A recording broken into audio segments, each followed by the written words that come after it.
Qultu, aku bertanya pada Nabi SAW, ya Rasulullah, wa ya Rasulullah, akhbirni bil amalin yudkhilnil jannata wa yubaiduni minan nar. Kabarkan aku tentang amal yang memasukkan aku ke surga dan menjauhkan aku dari neraka. Qala, kemudian Nabi menjawab, laqad sa'alta an adimin wa innahu la yasirun ala man yassarahu Allah ta'ala alaihi. Yang gua tanyakan itu perkara besar. Ya, terus masuk surga dan selamat dari api neraka itu perkara besar. Tapi jane layasirun alam mayyasarahu Allah ta'ala, itu jane perkara mudah buat yang Allah mudahkan. Jadi kalau kita dimudahkan masuk surga itu mudah.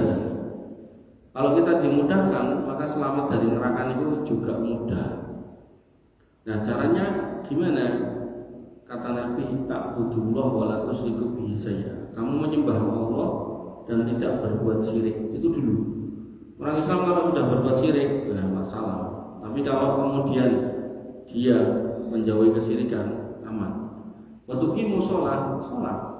Orang Islam harus sholat. Artinya kalau kemudian kita tidak sholat, bahaya. Makanya tadi katakan Nabi, dimudahkan oleh Allah, mudah jadinya. Tapi kalau nggak dimudahkan, sholat itu jadi berat. Masuk ngaji itu kalau dimudahkan, ya berangkat. Ya nggak dimudahkan, berat. Wow. Padahal jane ya mungkin tidak ngapa-ngapain. Kemudian waktu dia zakat, mengeluarkan zakat, itu juga mudah buat yang Allah mudahkan. Tapi kalau tidak dimudahkan, berat. Watasumur Ramadan, dan berpuasa di bulan Ramadan itu yang mudah buat yang dimudahkan. Bahkan ada orang udah umur 70-80 masih puasa karena Allah mudahkan hatinya untuk berpuasa. Tapi kadang masih muda udah pegang puasa, alasannya mau pegang orang rokok. Nah, banyak juga. Bahkan kemarin tuh ada guru SMP di Solo itu cerita sama saya, banyak muridnya itu puasa ada di rumah. Tapi goro-goro itu MBG muka mayoritasnya gak puasa. Alasannya lumayan banget. Padahal MBG ya paling juga enak makanan itu. Terus enak ya ora akeh barang, dadi nanggung. Ya muka nganggo panganan gak enak ini nanggung. Mau enak oh ya tetep dosa. Apa meneh panganan gak enak terus gak akeh itu ya rugi itu dunia rugi akhirat rugi. Kemudian watahujul bait dan naik haji.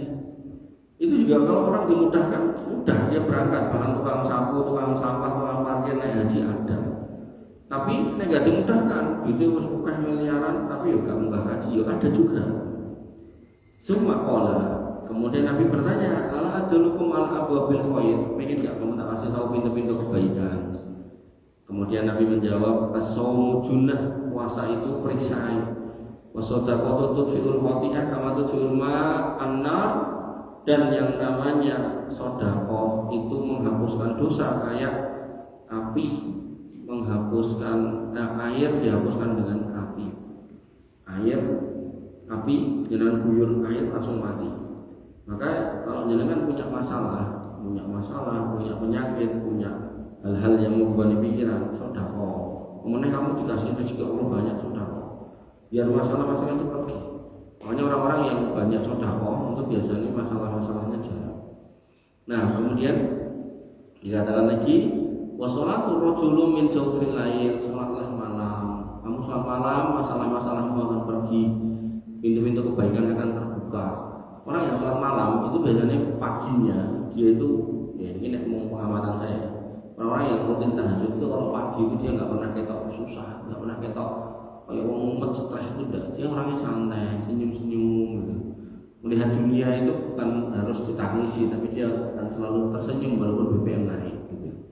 Makanya sering-sering sholat malam. Dan sholat malam nggak harus kamu bangun jam 12, subuh jam 5, bangunlah jam 4, toilet segala macam rampung gitu, sholat tahajud 2 rakaat tambah 1. Dirutinkan, jangan ditinggal. Doa ke bapak, ibu, baik, mendoakan diri sendiri. Mungkin saya sering menyampaikan mungkin kamu nikahnya masih 5 tahun lagi, tapi yang namanya doa ketika kita udah sekarang, kabulin mungkin sekian tahun lagi ya. Karena kamu nikahnya sekian tahun lagi, udah ikut saya ini gak apa-apa. Gak apa-apa, ya Allah kasih saya pasangan yang soleh solihah, atau ya Allah kasih saya anak yang soleh. Gak apa-apa, ngomong kawan dua anak kawan tak ngerti gak apa-apa, tapi doa ini kan saya. Nanti ada orang yang begitu baru nikah terus berdoa minta anak, akhirnya 3 anaknya 10 tahun kas, kan jadi suwe nunggu ini kan. Otomatis kan 10 tahun baru punya anak kan biasanya kemudian ada dinamika malah rame sama pasangan ini. Iyo orang di anak yo, otak kalian meneh wae ya. Muncul kayak kata-kata kayak gitu. Padahal sebenarnya kalau dia mau berdoa sejak masih muda, masih sendirian, masih single, doanya lama tapi kabul ya. Mungkin butuh waktu 5 tahun adalah 5 tahun kemudian dia nikah, begitu selesai nikah punya anak gitu. Rabbi habli minas sholihin. Doa orang tua nih, baik bapaknya, ibunya, adiknya, dirinya sendiri berdoa untuk pasanganmu yang belum nongol tapi namanya sudah tertulis di Lauhul Mahfuz ya toh. Nama pasanganmu itu sudah tertulis di Lauhul Mahfuz kan. Nah tulisannya sama Mas, orang ngerti aku ya. Karena aku tidak tahu ya, mintalah yang terbaik. Nah maka disebutkan di sini summa tala, kemudian beliau membaca ayat tatajafa junubuhum anil madaji yad'una rabbahum khaufan wa tama'an wa mimma razaqnahum yunfikun fala ta'lamu nafsum ma ukhfiya lahum min qurrati a'yun jazaa'an bima kanu ya'malun. Quran surat As-Sajdah ayat 16 sampai 17 yang artinya lambung-lambung perut-perut orang beriman itu jauh dari tempat tidurnya. Jadi dia tidak tidur tapi dia sholat, mereka berdoa kepada Rabbnya dengan rasa takut dan penuh harap. Jadi nek berdoa itu kamu penuh harapan. Kalau kamu minta duit, minta motor, undang mobil, undang topan, dan itu tenanan. Dan mereka menginfakkan sebagian dari rezeki yang kami berikan kepada mereka, maka tidak seorang pun mengetahui apa yang disembunyikan untuk mereka, yaitu berbagai macam nikmat yang menyenangkan hati sebagai balasan terhadap apa yang mereka kerjakan. Summa qala, kemudian Nabi berkata lagi, ala ukhbiruka bi raqsil amri wa amuduhu wa dirwatu sanami. Mau enggak kamu tak kasih tahu pangkal semua urusan dan tiangnya dan atapnya. Qultu bala ya Rasulullah, aku pun mengatakan dia ya Rasul. Qala, Nabi pun menjawab, Rasul amri al-Islam, pokok semua urusan itu Islam. Jadi nek kamu hidup punya masalah, lari ke Islam. Kamu punya cerita tentang seseorang yang seseorang itu bikin kamu mumet, lari ke Islam. Kamu punya utang piutang, gimana cara menyelesaikannya, lari ke Islam. Kamu bingung mau soal apa, lari ke Islam. Gimana lari ke Islam itu Mas? Maka pertanyaannya adalah Allah mengatakan fas'alu ahla dzikri in kuntum la ta'lamun. Tanyalah pada ahli dzikir. Ahli dzikir adalah ahli ilmu. Kalau kamu tidak tahu berarti pengajian. Berarti punya kenalan ustaz, punya kenalan guru. Dan kalau nomor HP ini simpenan. Dari situ kamu nenek masalah, tanya. Makanya Imam Syafi'i mengatakan, akhi, saudaraku, lantana lal ilma illa bisittatin. Kamu tidak akan mendapatkan kebaikan ilmu kecuali dengan 6 wasilah. Yang pertama, zakaun, cerdas. Kamu nek gak cerdas, gak bakal iso berilmu. Makanya saya pernah nanya sama ibu saya terkait dengan anak-anak berkebutuhan khusus, mobil khusus yang gangguan gangguan otak atau gangguan kecerdasan. Saya tanya sama beliau, sebenarnya tujuan disekolahkan ke SLB untuk anak-anak berkebutuhan khusus yang gangguan otak ya, misal kayak sindrom Down dan semisalnya, retardasi mental itu apa yo, terus nanti bisa kayak orang normal. Kata ibu saya tidak. Tujuannya cuma biar dia mandiri, jadi nek mandi bisa sendiri, makan sendiri, cepuk sendiri, pakai baju sendiri gitu. Jadi orang terus sudah jadi dokter itu enggak bisa. Nah maka Imam Syafi'i mengatakan, kamu nek pengen mendapat kebaikan ilmu maka pakai akal yang cerdas. Nah yang cerdas, yang makan yang baik, konten-konten yang baik dimasukkan. Makanya penurunan IQ orang Indonesia itu perlu disiasati, jangan sampai kamu juga ikut nurun, buru-buru kan main HP, main game gitu. Nah, zakatun wa khirsun, dan semangat, wajtihadun dan sungguh-sungguh, wadirhamun dan pakai duit, pakai biaya. Nah, kemudian yang ke-6 wasuhbatul, yang kelima wasuhbatul ustadi, membersamai seorang guru. Artinya kamu kalau ingin mendapatkan kebaikan tadi Rasul amri al-Islam, urusan itu pangkal Islam. Nek kepingin supaya nanti semua masalahmu terjawab dengan Islam, nah carilah guru. Nah, gurune wis enek, nek kok nomere wis duwe simpen. Begitu wis mbok simpen, nek ada masalah WA. Nggak usah perkenalan, nggak apa-apa, langsung aja dikirim. Ngapunten saya mau nanya, apa hukumnya makan kodok, nggak apa-apa. Nggak usah kenalan, apa hukumnya opo gitu. Jadi dari situlah kamu nanti kemudian akan mendapatkan apa yang Nabi sebut Rasul Amri al-Islam. Urusan mungkin kabeh rampung karo Islam ketika kamu ketemu siapa? Ketemu orang yang bisa menjelaskan Islam dengan baik dan benar. Tidak harus saya, siapapun. Kalau memang kamu punya ya orang-orang yang bisa menjawab pertanyaanmu, silakan. Tapi nek kamu rasa saya bisa atau saya mungkin bisa, ya silakan. Nomorku enek simpen. Nah, maka wanifidin yang kedua, wa amuduhu as-sholat, dan yang urusanmu adalah yang agamamu adalah sholat. Nek kamu sholatmu nggak benar ya rusak urusanmu. Wadir waktu sanamihi al-jihad, dan atap rumah niku enek atapnya, nek gak dikai atap rocok kotor masuk tikus lah masuk apa segala macam dari atas mungkin debu segala macam, maka dikasih atap. Nah, atap ini di dalam agama kita maksudnya adalah wadir waktu sanamihi al-jihad, dan atapnya adalah jihad. Maknanya ketika kita beragama jadi seorang muslim, maka kita juga harus berjuang di jalan Allah. Perjuangannya sesuai dengan porsi kita. Oh, saya bisa mengisi, saya ngisi. Oh, kamu sebagai orang yang mendengarkan, dengarkan. Makanya Nabi mengatakan kun aliman au muta'aliman wala kun aliman au muta'aliman au mustami'in wala takun rabi'an. Jadilah orang yang menyampaikan ilmu atau yang mendengar sambil nyatet atau dengar tok enggak pakai nyatet, tapi jangan jadi yang keempat. Yang keempat siapa ya? Bukan siapa-siapa. Makanya dalam konteks kita ini ya, jenengan sudah duduk, alhamdulillah. Ada keutamaan besar, ada kebaikan yang jenengan akan terima di waktu-waktu yang akan datang, yang tahu cuma Allah. Dan pengalaman saya, seumuran saya ikuti bapak saya ke sana kemari majelis ilmu, ya saya mendapatkan kebaikannya hari ini. Dan itu kalau kita koneksikan ya terkoneksi. Makanya kalau kamu kemudian ngeluh, wah aku sekolah udah tak ngaji barang, itu justru untuk kebaikanmu. Karena banyak orang sekolah tok nggak mau belajar agama, akhirnya begitu lulus, entah lulus SMA, SMK atau kuliah, itu ya dia nggak jadi apa-apa. Kalaupun jadi apa-apa, dia berbuat sesuatu yang tidak baik juga, karena dia nggak punya landasan agamanya. Nah, ikhwanifidin azan ya Allah wa iyyakum. Kemudian summa qala, kemudian Nabi mengatakan lagi, ala ukhbiruka bimalakin dzalika kulli, mau enggak kamu tak kasih tahu nih pangkal dari semua urusan itu, pangkal dari penyangga semua itu, bimalakin dzalika kulli. Qultu, aku menjawab, bala ya Rasulullah, iya ya Rasul. Maka Nabi fa'akhadha lisanahu, ditarik lidahnya. Nabi mengatakan, iki lho pangkal semua masalahku iki. Qala, Nabi mengatakan, kufa alaika hadza, jogonen ilatmu. Qultu, aku pun bertanya, ya Rasulullah, wahai Rasulullah, wa inna lamu akhiduna bima natakallamu bih, apakah kami benar-benar akan diadab dari apa yang kami kita ucapkan? Kata Nabi, sakilatka ummuka, cilaka kowe, wahal yakubun nas finnari ala wujuhim illa hasaitu alsinatihim. Bukankah manusia itu banyak yang diadab di neraka karena omongannya? Makanya ikhwan fillah azan ya Allah yakum, kalau kamu pengen hidup dengan tenang, tidak punya banyak masalah, jaga lidahmu. Jangan dusta, karena orang yang berdusta pasti marah. Jangan memaki, karena orang yang memaki pasti akan nesu. Jangan kemudian berbuat aniaya, menuduh, karena yang buat tuduh pasti akan menuntut. Dan berbagai macam kalimat-kalimat atau perkataan-perkataan yang akan membuat keramaian. Ya, kalau janji ya janji dipenuhi.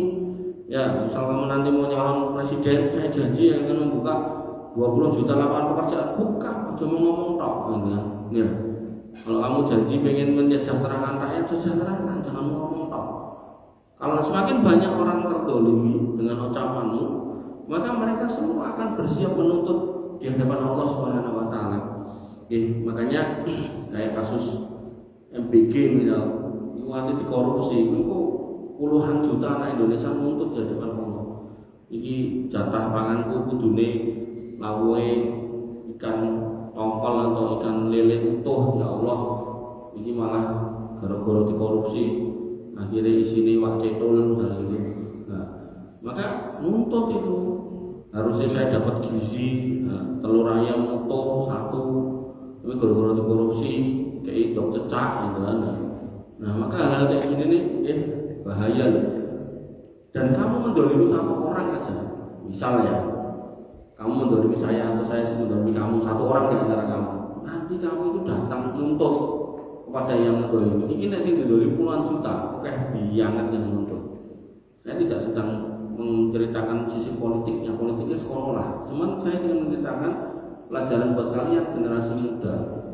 Nanti jangan menghalalkan segala cara untuk mencari apa yang perlu kamu tuju, tapi pastikan cara yang kamu gunakan itu yang halal, yang baik dan benar. Wabil khusus kata Nabi tadi, pangkal masalah dari semua masalah itu ya mulutmu itu loh, lisanmu itu. Ketika mudah berbohong, ya akhirnya banyak orang yang tersakiti, mudah menuduh, banyak orang yang terdolimi.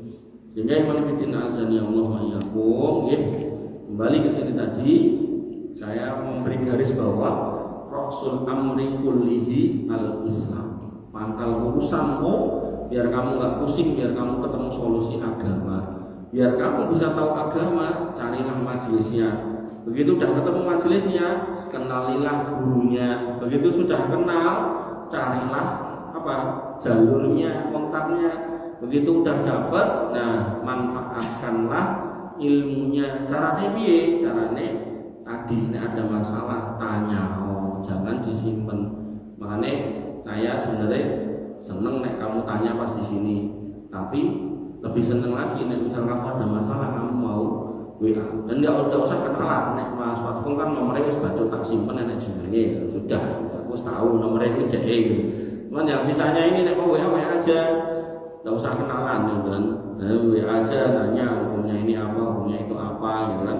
Sehingga dari situ ya kita bisa tetap mentransfer ilmu, nggak apa-apa.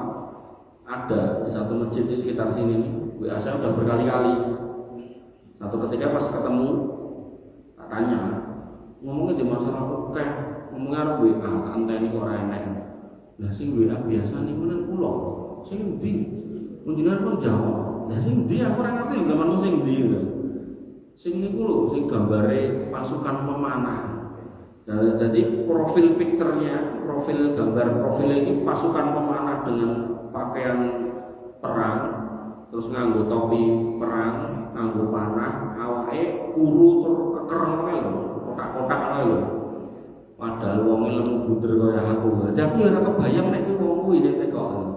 Makanya aku ya kowe to Mas. Ya piye niku kula. Oh ya sudah, apa-apa. Akhirnya tak simpen aku ngerti nomornya dari ini. Tapi sebelumnya saya jawab aja, was tidak ada beban apa-apa.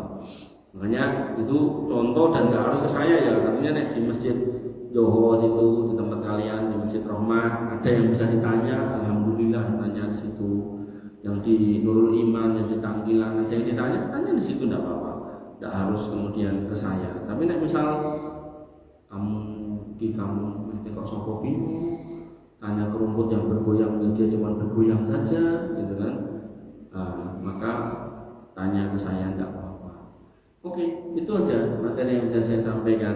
Sebuah petuah dari Nabi SAW tentang cara masuk Islam yang mudah, masuk surga yang mudah, terbebas dari neraka dengan mudah, yaitu tadi menjauhi kesyirikan, sholat, puasa, haji, rukun Islam. Kemudian juga kita diminta untuk puasa, banyak sedekah dan sholat malam. Lalu kemudian kita juga dikasih tahu urusan selama hidup itu pangkalnya adalah Islam, maka jangan jauh-jauh dari Islam. Kembalikanlah semua masalahmu pada Islam, bertanyalah pada orang yang bisa menjelaskan tentang Islam. Lalu kemudian tegakkan agamamu dengan sholat. Kemudian bantulah agamamu dengan jihad. Jihad di sini membersamai dalam dakwah, ya bukan terus perang paten-patenan itu enggak gitu. Kemudian pangkal masalah semua kita yaitu lisan, maka jagalah lisan. Dan Nabi memastikan akan banyak orang masuk neraka karena lisan. Itu saja. Silakan kalau ada yang mau nanya, dipersilakan. Sumogo dari depan boleh, dari belakang boleh. Silakan ngacung. Ayo, Andy. Malah gedek. Biasanya iya malah gedek ini. Oh, Nabila. Apa Nabila? Hmm. Ya.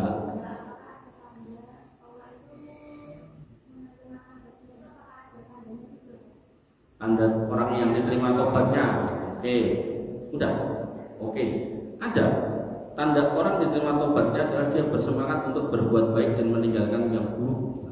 Contoh ya, contoh. Ada pemabuk bertobat dari mabuk. Maka ketika dia tanda diterima tobatnya, dia itu kalau lihat cium atau minuman keras, anyel, artinya itu benci satu. Yang kedua, nek dijak mesti mau. Terus nek nanti nemu barang itu, mesti dia akan singkirkan, entah dituang, entah dibuang, entah di apa istilahnya dikeproh, pokoknya dia akan menjadi kontra, tidak senang gitu kan. Dan itu tanda manisnya iman. Makanya manisnya iman itu ada 3. Salah satu man kunna fihi wajada halawatal iman, 3 hal yang seseorang itu bisa merasakan itu, dapat itu, maka dia akan merasakan manisnya iman di dalam hatinya. Yang pertama, ayyakuna Allah wa rasuluhu ahabbu ilaihi mimma siwahuma. Ayyakuna rajulu ahabbu may yuhibbu. Nah, aku tadi lagi. Ayyakuna Allah wa rasuluhu ahabbu mimman siwahuma. Menjadikan Allah dan Rasulnya menjadi yang paling dicintai dan tidak ada yang lebih dicintai kecuali Allah dan Rasulnya. Ini nanti masuk dalam bab akidah namanya al-wala wal bara. Artinya kalau kita mencintai seseorang, jangan karena apapun tapi karena Allah. Boleh mencintai karena cantik, karena ganteng boleh, mencintai karena sarjana, karena pintar boleh, mencintai karena anak yang sugih boleh, tapi pastikan semua berlandaskan iman. Oh, selain kayak pintar, selain kayak ayu, selain kayak takut dia yo solihah, selain kayak pintar, selain kayak ganteng, tapi dia juga anak soleh gitu.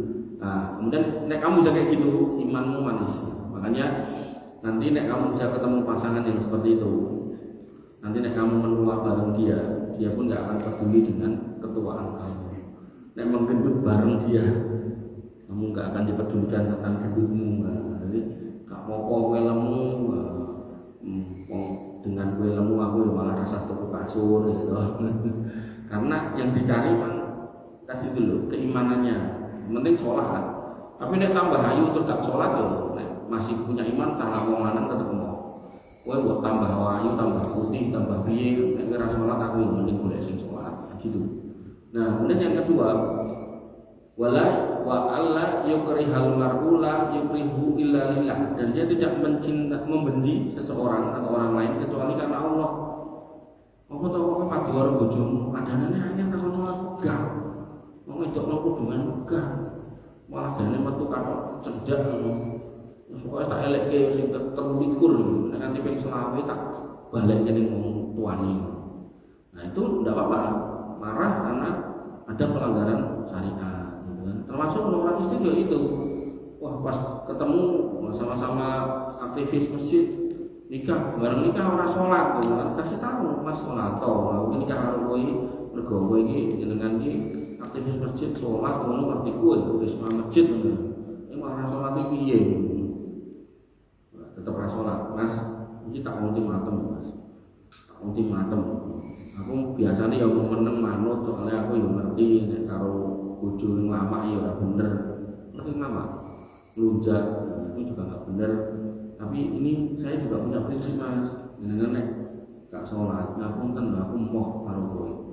Najan aku dhewean ora karo kowe, tenan aku dadi rondo, rapopo.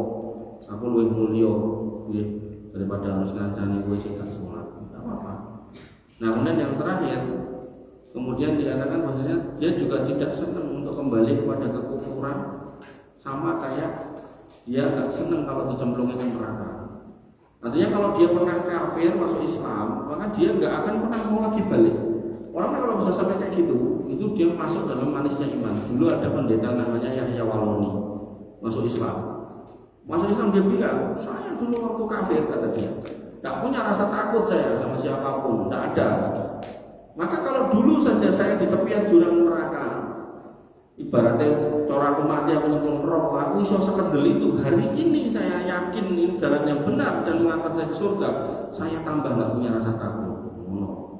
Wah, ini ceramah kan wes menerai, terus. Akhir hidupnya piye jan? Khotbah Jumat, nindur mimbar, mati. Wah, kuwi impian saya, pakai khotbah ini mati. Tapi apakah saya bisa kayak gitu? Oh Allah alam, berharap boleh berdoa oke. Ending kita tidak tahu. Tapi tadi itu keimanan mengantarkan dia pada husnul khotimah seperti itu. Oh itu nek orang ngerti tentang ini yang saya sampaikan ini, itu jadi cita-cita terbesar. Cita-cita kita ini mati pas sholat, mati pas khotbah, mati pas haji umroh, mati ojo mati pas mendem, mati pas trek-trekan, mati pas layapan, itu jelek banget. Mati pas main judi, alhamdulillah. Nah, sehingga kalau pertanyaannya tadi, maka ketika seseorang itu bertobat, tanda diterima tobatnya dia tinggalkan proses itu, dan dia nggak mau lagi kembali. Tak kayak contoh yang gampang. Contoh ya, wong wedok sudah haid, ini rajin bapan dosa orang mbak.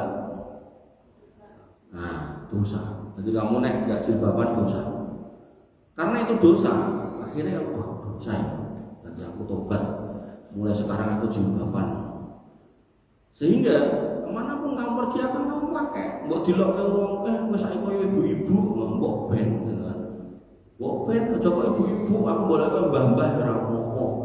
Soalnya aku sudah tobat dari dosa itu. Jangan kayak sebagian orang mangkat sekolah kudune dinggo mulai dicopot gitu kan. Ora mbok kuwi ngopo ta SMA wis haid. Semua Mas malah semua. Mau nek bar kudung copot di kambing copot kan. Nah, makanya jangan gitu ya. Artinya mau panas mau apa, kalau kita sudah tobat meninggalkan kesalahan itu ya tetap dipakai kudung kita. Nanti anak sing nganggo apa kayak pasmina, dibet-bet gitu kayak. Nek kena angin no, barek mabur-mabur no, terus dodone ketok kabeh. Itu ya enggak bener. Nantinya berjilbab pun juga harus yang benar. Nanti enggak cuma pakai jilbab sekedar itu enggak. Nanti ada juga yang mau ditutup kayak ngono aja, nek dulu lu melorot, ini enggak yang melorot kan enak-enak ya. Jadi jangan berjilbab-jilbab yang seperti itu. Oke, pertanyaan kedua. Silakan Mas. Tanya lah, ini kan. Tanya lah. Tanyalah sebelum tak tanya. Ya Mas, kamu. Gimana? Belakang. Oh, Sifa, ya, Sifa. Oke.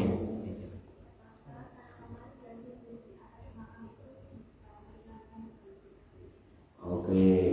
Jadi dulu kisahnya Nabi itu lewat satu makam, komplek makam. Nabi mengatakan, "Sik, mandek sik. Iki kuburan gue ya kuwi penghuni lagi diadab." Terus Nabi ngambil pelepah kurma, ditancapkan, selep. Selama pelepah ini belum kering, maka orang di dalamnya akan diringankan dari adab, kan? Itu Nabi. Nah itu dikiaskan itu oleh sebagian orang, khususnya orang Jawa, nyekar, ngomongnya kembangnya wirung garing kok ada kejadian itu tidak bisa ya, tidak bisa. Jadi sahabat pun yang tahu itu juga tidak pernah tiba-tiba di kuburan ditancap-tancap Nabi, tidak ada seperti itu. Makanya itu cuma kekhususan Nabi yang tidak bisa kita kiaskan kemana-mana. Sehingga dalam konteks rumput yang tumbuh, bunga yang tumbuh di kuburan, tidak ada kaitannya dengan ampunan segala macam di bawahnya. Yang menjadikan ampunan isi kuburan adalah doa orang yang hidup kepada mereka, dan doa kepada orang yang meninggal itu nggak harus keluarga kita ya. Jadi misal kamu nanti pulang lewat kuburan, nggak usah mampir ke bundero, nggak usah neng pinggir tembok itu, kamu lihat kuburan, salam, assalamualaikum ya ahla diyar minal mu'minina wal mu'minat wa inna insyaallah bikum lahiqun. Salam keselamatan wahai para penghuni kubur. Semoga Allah merahmati kalian, mengampuni dosa kalian, dan insya Allah nanti aku menyusul. Itu menjadi doa kebaikan kita orang hidup kepada orang mati, walaupun itu bukan saudara kita, dan itu menjadikan sebab dia mendapatkan ampunan ketika yang di dalamnya adalah orang yang beriman, yang bertakwa waktu itu. Itu. Jadi yang bisa menyebabkan ampunan itu doa-doa itu. Nah, baru salam itu jawab deh, waalaikumsalam. Bercanda. Nah, jadi itu ya, jadi bukan rumput, bukan apa, tapi doa kita. Dan ketika kita melewat kuburan, alangkah baiknya seyogyanya kita berhenti sebentar mengucap salam. Tidak apa-apa, tidak dijawab tidak apa-apa, dijawab sebentar. Ada yang tanya lagi? Sandy, tak ditanya sholat. Piye.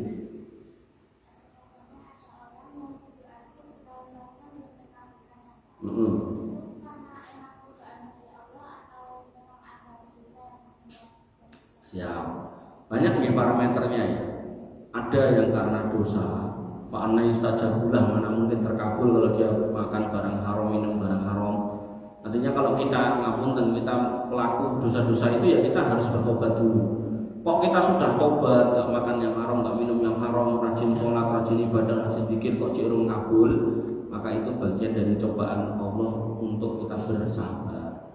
Makanya nanti dalam sebuah hadis disebutkan bahwasanya doamu ini jane mesti tak kabulke walau ba'dahin, walaupun jane sok tak tunda.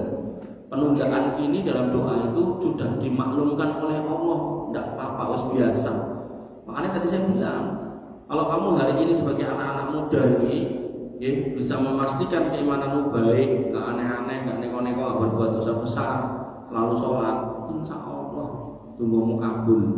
Nah, karena insya Allah tunggu kabul, kayak tunggu kayak saiki, karena yang namanya doa itu tertunda, ada penundaan.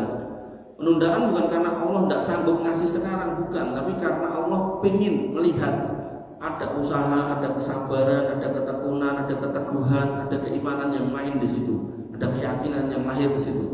Begitu itu ada berjalan, nah nanti Allah kasih pas waktunya, wah itu indah banget. Makanya yang namanya Ibnu Qayyim itu ketika ditanya tentang orang yang jatuh cinta, kasmaran, dia mengatakan itu wong sakit harus diobati. Satu-satunya obat adalah menikahi orang yang disenangi.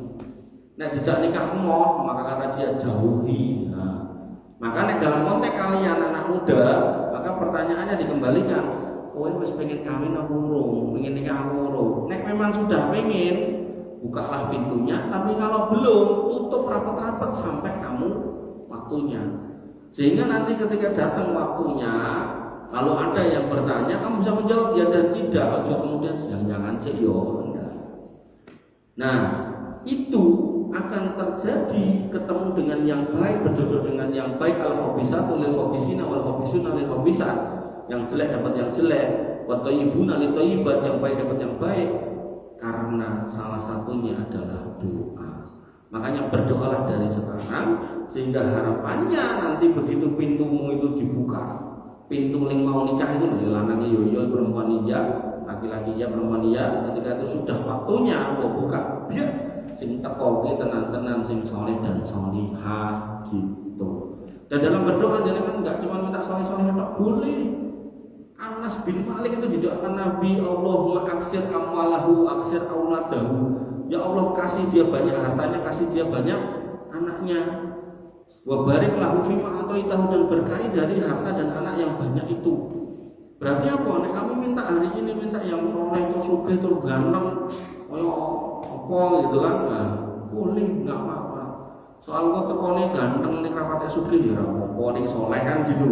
Tekone kok gak patek sugih ning ganteng tapi soleh, atau mungkin sugih ning gak patek ganteng tapi soleh, alhamdulillah.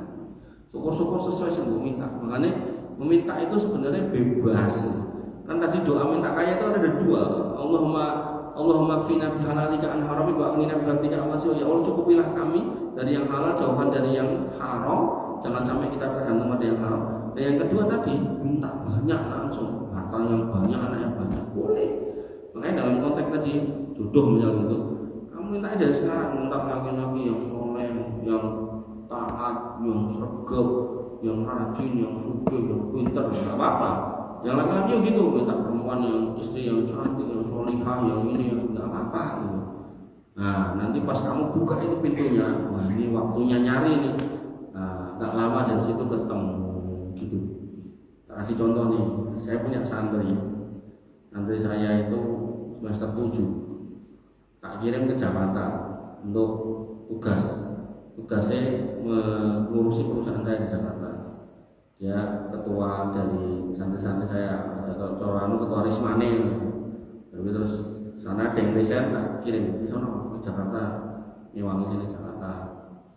Masuk semester 8, pulang mau mudik, pulang mampir ke rumah. Pak Bulam mau nanya, apa mas? Ini kan saya kuliah sudah selesai, tapi tinggal tunggu ijazah keluar. Nek saya nikah boleh enggak calon? Ya boleh wae nek ketemu jodoh nggih matur nuwun. Arek kok ya jodohmu sapa? Calone sapa? Nggih mboten ngertos wong kula dereng gadah. Nek paling mboten nek jenengan izinke kula nggih alhamdulillah oke lah.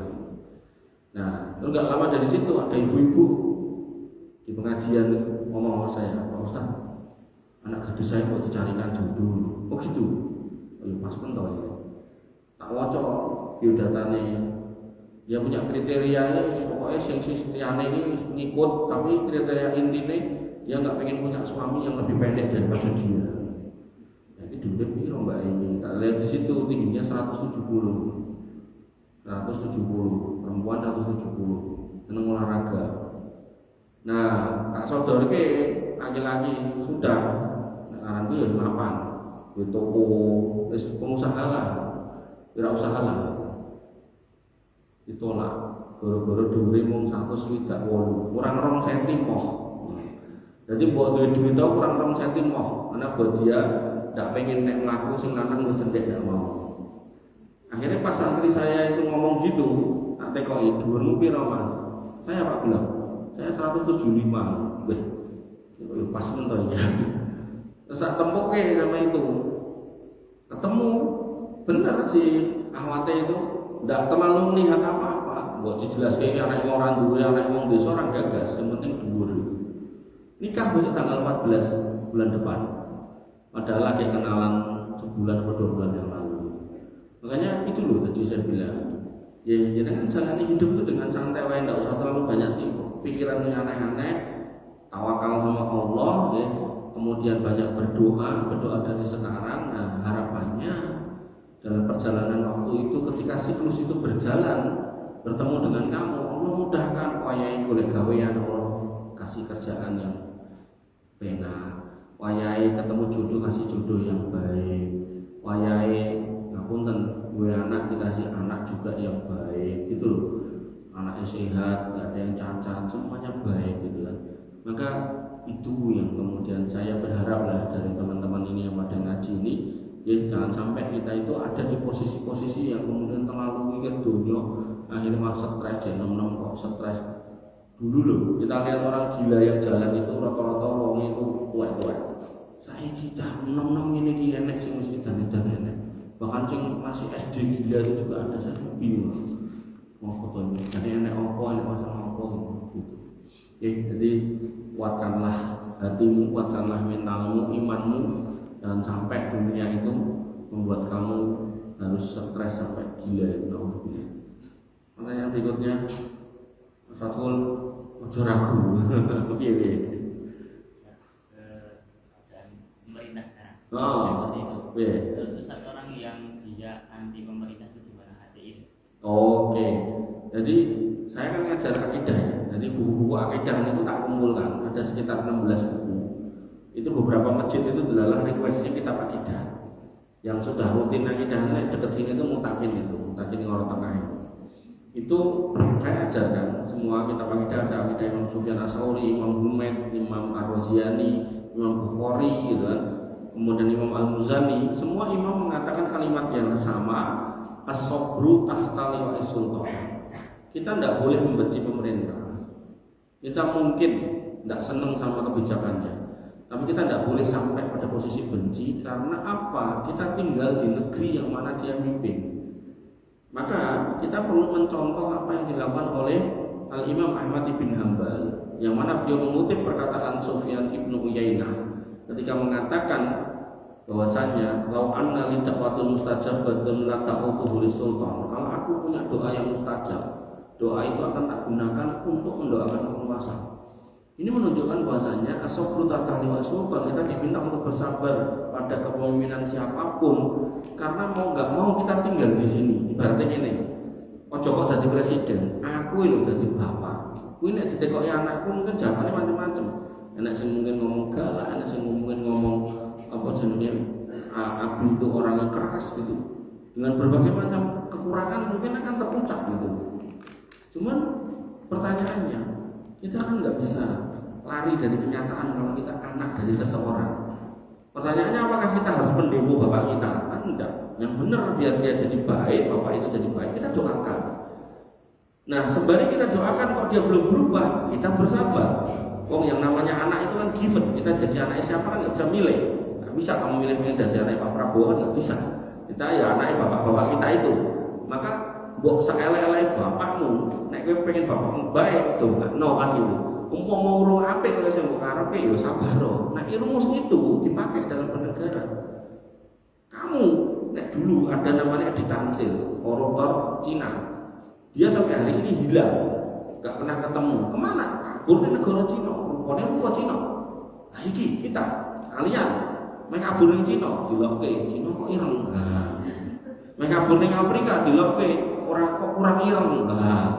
Kabur di Amerika, kok pesek orang mancung. Kok emang omahmu ning kene, Indonesia kamu itu. Bahkan nek kamu ngatek ganti kewarganegaraan kaya sing mahasiswa sing Inggris kuwi, ganti kewarganegaraan. Orang juga akan mikir what is your citizen? I am English misalnya. Aku mau Inggris loh. Dulu kan pamu loh, orang Jawa. Gak mungkin mau Inggris. Cocok deh akhirnya apa paspornya atau visanya. Ini loh aku mau Inggris loh. Oh iya deh, warga negara Inggris itu pamu loh orang Indonesia. Ternyata dia kalau jujur, oh iya saya orang Indonesia. Saya jadi Inggris itu karena saya punya suami orang Indonesia dan seterusnya. Maka wajah kita wajah Indonesia banget. Karena itu ya inilah negeri kita. Dan mau nggak mau pemimpinnya ya itu. Bahwa nanti ganti ini Pak Jokowi, saat dulu Pak Sopo, Pak Sopo, itulah presiden kita, itulah pemimpin kita. Mau nggak mau kita diminta oleh para ulama akidah, masuk di bidang akidah, bab akidah, sabar, doakan, ngono, jangan berbuat hal-hal yang aneh-aneh, jangan aneh-aneh lah, jangan berbuat yang aniaya. Wah doakan, nanti kesel, wah doakan, terus yo nek kita gak cocok sama kebijakannya, memang Nabi juga pernah mengatakan pemimpin jelek itu pemimpin yang kamu tuh gak seneng, dia juga gak seneng kamu. Pemimpin baik itu pemimpin yang kamu seneng, dia seneng kamu. Ada di hadis kayak gitu tuh ada. Cuman Nabi juga melarang untuk mengangkat senjata. Sahabat bertanya, nah ada kayak gitu gimana ya Rasul? Boleh kami mengangkat senjata? Kata Nabi tidak. Bersabarlah selama dia sholat. Makanya selama pemimpin Islam bersabar, doakan. Nah kalau tadi jenengannya nyebut merek HTI segala macam, maka saran saya sebagai mahasiswa, Mas Fatul ini mahasiswa UIN ya. Nah itu kalau ada kayak gitu-gitu nggak usah ikut ya pergerakan-pergerakan yang kemudian mengajak pada kebencian pada negara. Jangan, kamu itu warga negara di sini, jadilah pemuda-pemuda yang baik, membangun negeri dengan cara-cara yang baik yang sesuai dengan Allah dan Rasulnya, arahkan, ajarkan dan sampaikan di dalam Al-Quran dan Sunnah. Kata Mas Fatul, untuk balik apa? Pernah pertanyaan lebih baik memimpin kalian untuk Islam tapi dolim apa non Muslim tapi bijaksana? Ya, pilihannya rapena. Maka saya kalau dikasih pilihan gitu, saya akan memberikan jawaban lebih baik Muslim yang enggak dolim. Artinya gini loh, orang yang memberikan pilihan kayak gitu seolah-olah menyekolahkan wong Islam itu mesti dolim, wong ra Islam itu mesti apik, seolah-olah gitu, enggak bisa ya. Saya bikin buku judulnya Siapa Ulil Amri Kita, itu 700 atau 800 halaman. Ada pembahasan itu. Jadi dalam konteks nasional negara, pemimpin kita di negeri ini wajib muslim. Nah, kalau misal ada kekurangan kita doakan, ada kekurangan kita nasihati, ada MUI, ada Muhammadiyah, ada NU, semua menasihati. Termasuk contoh, ora usah ado-ado lah, lurahmu itu saya udah berapa kali dia masuk masjid tak ceramahi. Bahkan saya ke penjara isi khotbah Jumat mungkin dapat 5 kali ketemu dia tak ceramahi. Artinya apa? Bahwasanya kita nggak tinggal diam pada setiap pemimpin, kita akan berusaha piye carane gitu. Makanya sebenarnya tugas menasihati jane itu pun terbesar itu ada di MUI. MUI itu yang corong paling tepat. Jadi nek pemerintah melakukan hal-hal yang kurang baik, MUI kudu merumuskan nasihat ke sana. Muhammadiyah merumuskan, NU merumuskan. Rumusan-rumusan itu yang harusnya dipahami oleh pemerintah. Jane corongnya paling kuat itu. Nah, nggak tahu mungkin mekanisme kritiknya belum berjalan dengan maksimal, akhirnya mahasiswa turun ke jalan seperti itu. Lalah ya mungkin pemerintah yang responnya tidak segera, akhirnya terus jadi rame gitu. Ya itulah dinamika itu. Nah kita gimana posisi kita? Nah kita majelis ilmu tuh nggak kiwai. Makanya nek kadang saya doa itu kan kadang saya sampaikan Allahumma aslih ulata umurina, ya Allah perbaikilah urusan-urusan pemimpin kami, wa aslih baladina, dan perbaikilah negeri kami, jagalah mereka, ya kan, gitu-gitu. Ada doa-doa kayak gitu, itu kita doakan. Nah, soal kemudian doaku kabul ora, wallahu alam. Kamu nek ngerti Imam Ahmad bin Hambal itu 3 kali ganti penguasa, beliau dipenjara gara-gara beda prinsip. Penguasanya punya pendapat Al-Quran itu makhluk, Imam Ahmad bin Hambal Al-Quran itu kalamullah. Teguh dia memegang akidah itu. Dipenjara 3 tahun, 3 kali penguasa.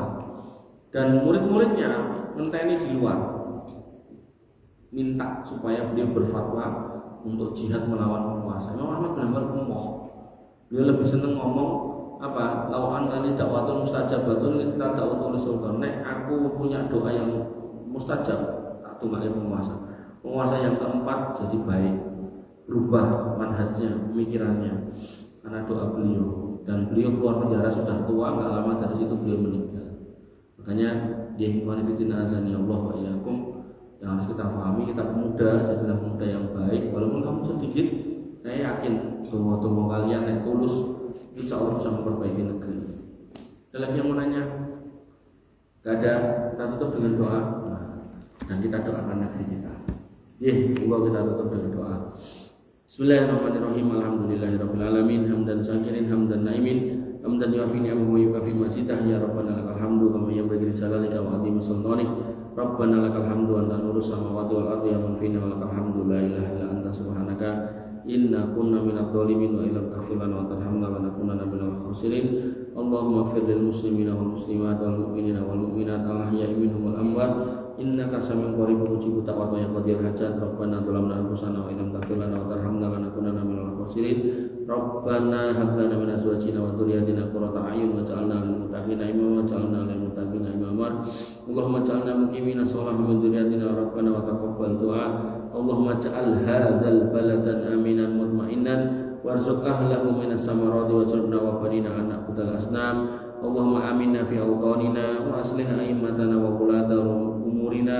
Allahumma aslih auladana wa aslih azwajana wa aslih imamana wa aslih ulata umurina ya arhamar rahimin. Rabbana hab lana minas solihin, Rabbana hab lana minas solihin, Rabbana hab lana minas solihin wa tsma'na fi zumratil muwahhidin wa atilna jannatika jannatin na'im ya arhamar rahimin ya dzal jalali wal ikram. Rabbana atina fid dunya hasanah wa fil akhirati hasanah wa qina adzabannar wa qina adzabannar wa qina adzabannar wa akhiru da'wana alhamdulillahi rabbil alamin. Assalamualaikum warahmatullahi wabarakatuh.